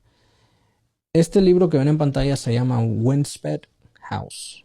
Winsped House. Está en inglés. Si está en español, no sé. Búsquenlo, pero creo que este libro no está en español. Este libro creo que sí es uno de los libros que solo lo va a encontrar en inglés. Windswept House. ¿Ok? Bueno, en ese libro es donde el padre Malachi Martin habla de una misa negra que se celebró en el Vaticano. Ese libro que les acabo de poner en pantalla, en la página 7, que se titula 1963, Malachi empieza a hablar de esa misa negra. Obviamente son varias páginas. No puedo decirles todo, no terminaría hoy. Pero yo les pongo ese libro en pantalla para que usted investigue si está en español y si está, lo lea. Y se va a impactar en la página 7, titulado 1963. Yo les voy a leer algunas líneas de ese libro. Y créanme, yo leí el libro. Ay, Dios mío, me quedé impactado. Malachi Martin, en este libro, lo voy a poner una vez más en pantalla. Windswept House, que en español el título sería La casa azotada por el viento. Ahí está. Dice que sí se celebró una misa negra en el Vaticano. Página 7, titulada 1963. Y hasta da una fecha. Dice él que esa misa negra, atención, se celebró el 29 de junio de 1963. 29 de junio de 1963. ¿Saben ustedes? Miren, pongan atención a esto que estoy diciendo. Esto es bien importante. ¿Saben ustedes cuándo fue elegido Romano Pontífice Pablo VI? 23 de junio de 1963. Una semana antes. Pablo VI es elegido 23 de junio de 1963. El Papa Pablo VI es el famoso Papa que dijo el humo de Satanás ha entrado en la iglesia. Esa famosa frase la dijo Pablo VI. El humo de Satanás ha entrado en la iglesia. Entonces, él es pontífice oficialmente 23 de junio de 1963. Una semana después, según el libro de Malachi Martin, se celebra la Misa Negra, 29 de junio de 1963. ¿Por qué? ¿Por qué? Les voy a leer las primeras líneas de ese libro. Lo pongo una vez más en pantalla.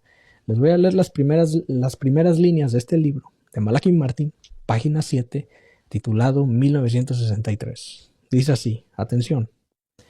La entronización del arcángel caído, Lucifer, se efectuó dentro de la Ciudadela Católica Romana el 29 de junio de 1963. Pero oigan lo que sigue. Una fecha adecuada para la promesa histórica a punto de cumplirse. Como bien sabían los principales agentes de este ceremonial, la tradición satanista había predicho durante mucho tiempo que el tiempo del príncipe sería introducido en el momento en que un papa tomaría el nombre del apóstol Pablo. ¡Wow! Ese requisito, la señal de que el tiempo de aprovechamiento había comenzado, se había cumplido solo 8 días antes, con la elección del último Pedro en la línea, o sea, Pablo VI. Esto lo dice Malachi en su libro. Entonces, 29 de junio de 1963 se celebra esta misa negra, según Malachi en su libro, en el Vaticano. Y yo les leo algunas líneas nada más. Yo les estoy leyendo solo unas líneas del libro. Pero como les digo, son como 8 páginas que se dedica hablando de esta misa negra. Si les leyera todas las líneas, no termino este video. Por eso les recomiendo que ustedes vayan, investiguen si este libro está en español, lo compren. Windswept House, que en español sería La casa azotada por el viento. Y la misa negra de la que él habla está al principio del libro, página 7, 1963. Entonces, después Pablo VI dice, el humo de Satanás ha entrado en la iglesia. Y esto lo dijo el 29 de septiembre de 1972, durante la celebración de la solemnidad de los santos apóstoles Pedro y Pablo, y en su 10º aniversario de su pontificado. Ahora, les voy a mostrar todavía más pruebas, ¿ok? Que como les digo, usted no está obligado a creerlo. Pero otra prueba, y esta sí me dejó con la boca abierta, ¿ok? Miren, no sé si ustedes han escuchado de un libro que se llama, y no pude encontrar el cover del libro. No sé por qué no lo pude encontrar, pero creo que sí está en Kindle. Hay un libro que se llama Los Milenarios, el Vaticano contra Dios. Oigan bien ese título, Los Milenarios, el Vaticano contra Dios. ¿Por quién fue escrito este libro? Para los que no saben, dice aquí que este libro fue escrito por una serie de prelados que no quisieron revelar sus identidades. ¿Ok? Eso no lo escribió una persona, lo escribieron varios prelados. Y ninguno de ellos quiso revelar su identidad. Entonces, en ese libro hablan de un penitente y un confesor. El penitente se va a confesar. Pongan atención porque esto es increíble. Dice aquí, el confesor lo anima a hablar. Llega el penitente al confesor y el confesor lo anima a hablar. Y el penitente dice lo siguiente, atención, Padre, pertenezco a una secta satánica en la que desempeño un papel importante. He arrastrado a muchos a ella. He llegado a convencer a muchas personas a asistir a misas negras y a otros ritos satánicos. Sin embargo, atención, el otro día fui yo el invitado a una misa negra en un lugar donde yo jamás hubiera imaginado que se pudiese celebrar semejante rito. Entonces el confesor, el sacerdote le pregunta, ¿dónde? Y el penitente responde, en el Vaticano. Entonces el confesor le pregunta, ¿quiénes eran los demás? El penitente responde, no se les podía reconocer. Todos íbamos encapuchados y cubiertos de la cabeza a los pies. Las voces eran graves, imposibles de identificar por el timbre. Esto lo pueden encontrar en el libro Los Milenarios, el Vaticano contra Dios, escrito por varios prelados que no quisieron revelar su identidad. ¿Los culpo? No. Obvio que sabemos que les puede pasar algo. Entonces, todo esto que les estoy presentando son serias acusaciones. Malaquí sí es una referencia confiable.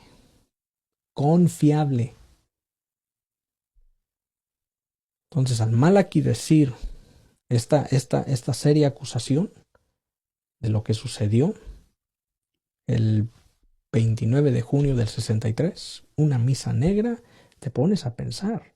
Y no solo eso, quiero que sepan que también hay otra parte, atención a esto, donde dice que aquí en Estados Unidos se celebró una misa negra. Creo que fue en el estado de Sur Carolina, que se celebró una misa negra y que por teléfono había cardenales participando. ¿Saben dónde estaban esos cardenales? En el Vaticano. También lo dice Malaquí en su libro. Y en esa misa negra, muchos saben de esto. No voy a entrar en detalles porque para mí esto es horroroso, asqueroso. Pero dicen que también usaron durante esa misa negra a una niña. No voy a entrar en detalles aquí, investíguenlo. Pero esa niña llegó a crecer y escribe Malaquí en aquellos años que vive su vida de forma normal. Pero imagínense ustedes eso, una misa negra en Sur Carolina, donde también estuvo presente una niña. No quiero decir aquí en vivo lo que dice Malaquí, porque me da un coraje que ustedes no se imaginan, pero dice él que en el teléfono estaban participando cardenales, y esos cardenales estaban en Ciudad el Vaticano.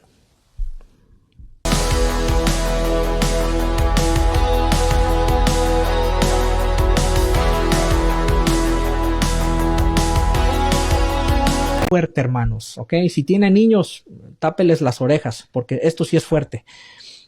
En Petrus Romanus se narra un acontecimiento que ya había sido dado a conocer en 1998 por el padre Malaquí Martín.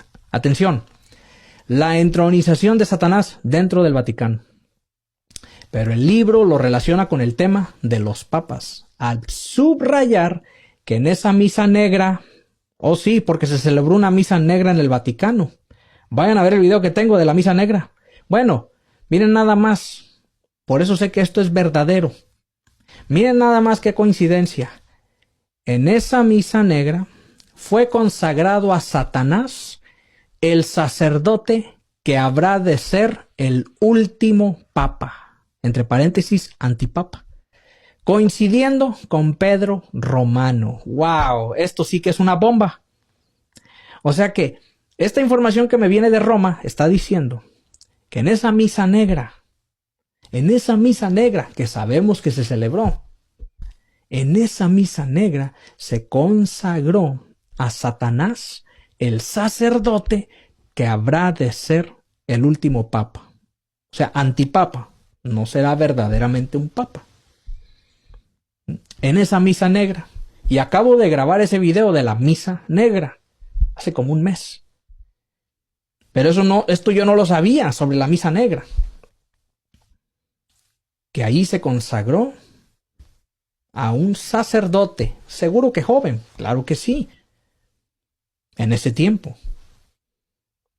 Y ese sacerdote sería pues, el falso profeta, el que ya está dentro de la jerarquía, esperando su momento, que ya viene muy pronto. No sé. Y miren, no, y se pone más fuerte, atención. En efecto, en su libro Casa azotada por el viento, Malachi Martin, sacerdote irlandés jesuita, gran teólogo, exorcista por 30 años y experto en Iglesia Católica, secretario del cardenal Bea y consultor de varios papas, dio a conocer, oigan esto, dio a conocer que apenas electo Paulo VI se llevó a cabo el 29 de junio de 1963, repito esa fecha, 29 de junio de 1963, en la Capilla Paulina del Vaticano, un ritual satánico en el que se entronizó a Satanás y en el que participaron varios cardenales y obispos. ¡Wow! No, pero miren, si usted cree que ahí termina todo, no termina ahí todo, porque aquí viene la parte de Estados Unidos. Quizá muchos ya saben a lo que me refiero. Y aquí sí les pido que por favor, si tienen niños, tápeles las orejas, porque esto es bien fuerte lo que voy a decir. Se combinaron dos rituales que se llevaron a cabo simultáneamente. O sea, dos rituales a la misma vez. ¿Ok? En el Vaticano y otro en una iglesia parroquial en Charleston, Carolina del Sur. Una parroquia aquí en Estados Unidos, en la ciudad de Charleston, en el estado de Carolina del Sur. Pero escuchen esto. ¿Qué sucedió en Carolina del Sur? Atención. Que fue sangriento. ¿Ok? Y lo voy a volver a leer para que no se vayan a confundir. Se combinaron dos rituales que se llevaron a cabo simultáneamente. En el Vaticano y otro en una iglesia parroquial en Charleston, Carolina del Sur. Que fue sangriento. Los dos intercomunicados telefónicamente. Repito eso, los dos intercomunicados telefónicamente. Desde el Vaticano hasta Carolina del Sur. Según Malachi Martin, el ritual en Charleston, Carolina del Sur, oigan esto, incluyó la violencia sexual contra un niño. En primer lugar, drogado y abusado, y posteriormente sacrificado. A partir de esa misa negra simultánea, comenzó a difundirse el abuso sexual de menores por parte de sacerdotes, así como otra serie de actos homosexuales y satánicos entre miembros del clero. Díganme ustedes si esto no es cierto e investiguen las estadísticas. Porque qué casualidad, al buen entendedor pocas palabras. Al buen entendedor pocas palabras. Entonces, el 29 de junio de 1963, en la Capilla Paulina del Vaticano, un ritual satánico se celebró en el que se entronizó a Satanás y en el que participaron varios cardenales y obispos. Y sigue diciendo, atención, según Malachi Martin, se estaba cumpliendo, miren esto es impactante, esto yo no lo sabía. Según Malachi Martin, se estaba cumpliendo una profecía del satanismo. Así lo escucharon bien, del satanismo. Pero miren, voy a volver a leer. Según Malachi Martin, se estaba cumpliendo una profecía del satanismo que anunciaba el comienzo de la era de Satanás dentro del Vaticano. Oigan, cuando un papa tomara el nombre de Paulo. Esto yo no lo sabía y posiblemente quiero creer que el 99% de ustedes que me están viendo no lo sabían. Michael Stewart, el líder de Satanic Grotto, declaró ante los medios de comunicación frases como estas. La misa negra es una versión satánica de la misa católica, destinada a reflejar nuestro propio dolor e ira por estar sometidos a una religión a la que nunca dimos nuestro consentimiento, nos fue impuesta, así que el ritual es una especie de, se podría considerar, blasfemia terapéutica. Y el satanista finalmente traspasó todos los límites que la Iglesia estuviese dispuesta a tolerar cuando utilizó una plataforma digital, Reddit, para comentar que estaban en poder de una hostia consagrada y vino consagrado para profanarlos en la ceremonia satánica, en la misa negra en el Capitolio. La Iglesia se puso a investigar y el director ejecutivo de la Conferencia Católica de Kansas llamó directamente a Michael Stewart, el líder satánico, para preguntarle por este asunto. Y él aseguró que desafiarían a la gobernadora del estado, que finalmente dijo que el acto lo llevarían a cabo junto al Capitolio y no dentro, y que su misa negra mataría a Jesús a través de su ritual, es decir, destruirían la hostia y el vino consagrados. A través de ese acto, Stewart afirmó en redes sociales que quería la caída de Dios en Kansas y la unión de todo el estado a la llama negra de Lucifer, en sus palabras. La Iglesia fue directamente a los tribunales. La arquidiócesis, esto pasó en marzo de este año, la arquidiócesis de Kansas, a través de su arzobispo Joseph Naumann, interpuso una demanda contra el grupo exigiendo la devolución inmediata de la hostia y el vino consagrados. Y aunque un juez desestimó la demanda, sí que los acusados tuvieron que admitir bajo juramento que no tenían la hostia y el vino. Y finalmente llegó el 28 de marzo de 2025 y en los alrededores del Capitolio de Kansas había cientos de personas, la mayoría católicos tratando de impedir la celebración del evento satánico y unos 30 miembros de Satanic Grotto tratando de llevar a cabo el ritual, la misa negra. Los católicos, portando carteles contra el evento, realizaban cánticos y alabanzas a Dios, mientras que los satanistas, en concreto Michael Stewart, el líder del grupo, trataba de llevar a cabo su misa negra. Circulan en los medios de comunicación videos en los que se observa a Stewart con una oblea, con una hostia en la mano, lanzarla al suelo, y un católico tirarse al suelo para consumirla rápidamente antes de que fuera pisada. El padre jesuita Malachi Martin, un sacerdote que fue uno de los pocos conocedores del tercer secreto de Fátima y que tenía acceso directo al Papa, hizo unas impactantes revelaciones. Este jesuita contó que el 29 de junio de 1963, durante el pontificado de Pablo VI, un grupo de importantes eclesiásticos celebraron en la Capilla Paulina del Vaticano un ritual satánico de entronización del diablo, inaugurando así la era de Satanás. El Papa Pablo VI había declarado, años después, que el humo de Satanás entró en el Vaticano.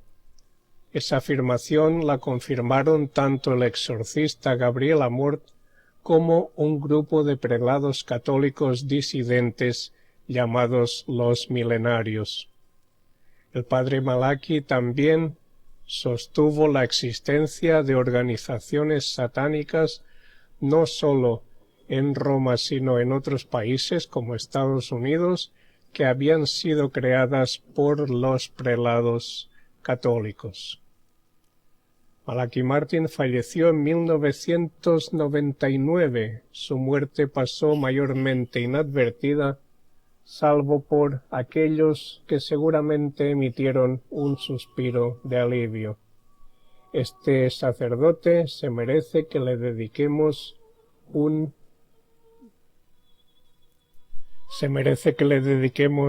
especial en otro programa. Martin, hasta el final de sus días, mantuvo que en el Vaticano se celebraban rituales luciferinos y satánicos.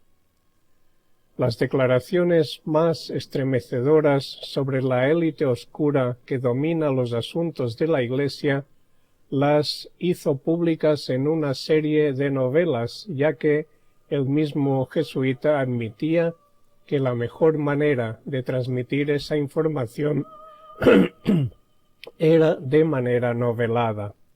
En Las llaves de esta sangre, el autor describía la presencia de una fuerza maligna en las cancillerías del Vaticano, denominada por los clérigos como la superfuerza. Último momento. Cardenal es captado rezando al diablo en misa privada en Estados Unidos. Un ex monaguillo acaba de filtrar un video que nadie se atrevía a mostrar en una misa privada realizada de madrugada, sin fieles, sin cámaras oficiales y con la iglesia completamente cerrada al público. Se escucha claramente al cardenal recitando una oración en un idioma antiguo. Parecía latín, pero expertos afirman que las palabras coinciden con textos encontrados en antiguos rituales de invocación demoníaca. Según la persona que filtró el video, nos dijeron que era una misa especial, pero lo que vi no era a Dios lo que adoraban ahí. Desde esa noche, la iglesia permanece cerrada sin explicación, y el cardenal desapareció del mapa.